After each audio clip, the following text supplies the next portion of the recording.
महाराज की, स्वामी समनदास जी महाराज की। आज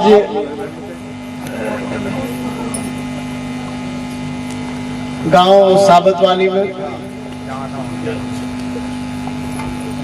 इस खूबसूरत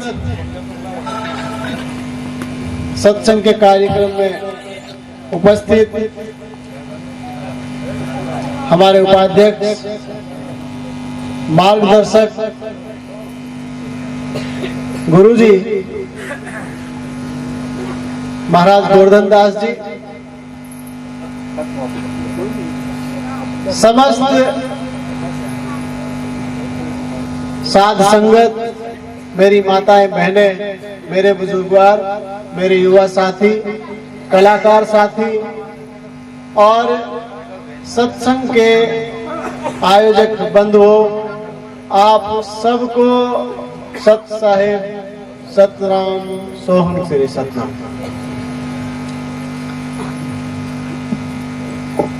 अभी महाराज जी की वाणी चल रही थी, मैं बड़े ध्यान से सुन रहा था और हमारे संचालक भाई ने एक चीज कही कि भाई माननीय विधायक जी हैं तो हो सकता है बहुत सारे काम हो, भाग दौड़ हो और समय का अभाव हो, पर मैं मेरे संचालक भाई और आप सबको ये बता देना चाहता हूं कि आज मैं एक विधायक हूं और विधायक मुझे सत्संग ने और इस संत समाज के आशीर्वाद ने ही बनाया है।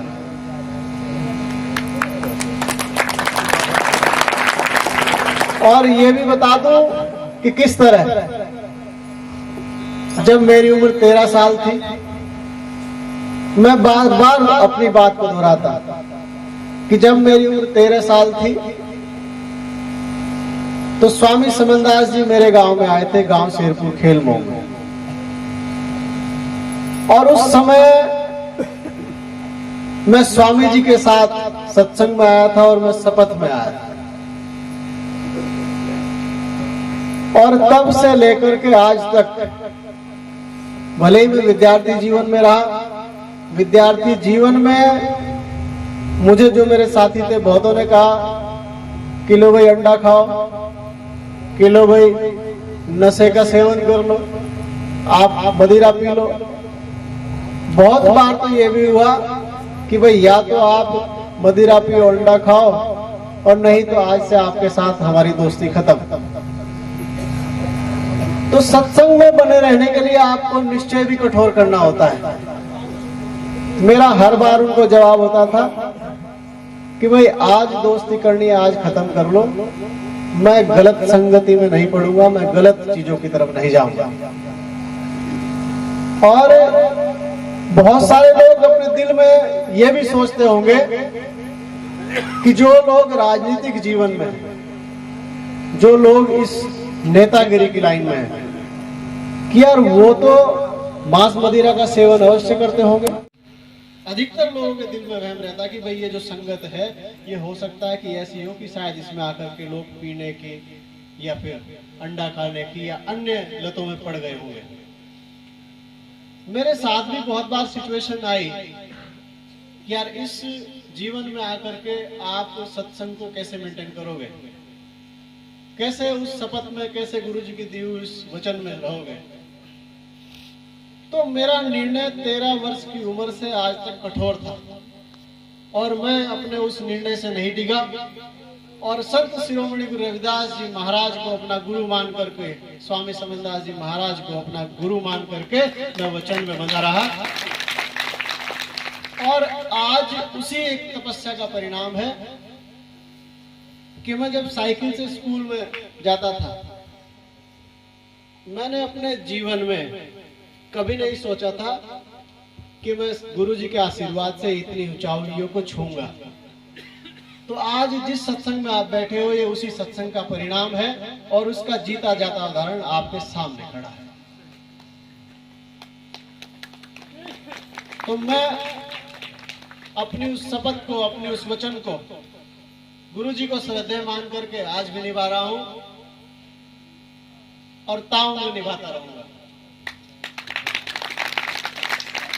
और ऐसा नहीं, आप सत्संग सुन रहे हैं, आप गुरु जी के वचन में अगर आप सच्ची श्रद्धा से रहोगे तो निश्चित रूप से आप लोगों को भी जीवन में बहुत कुछ मिलेगा।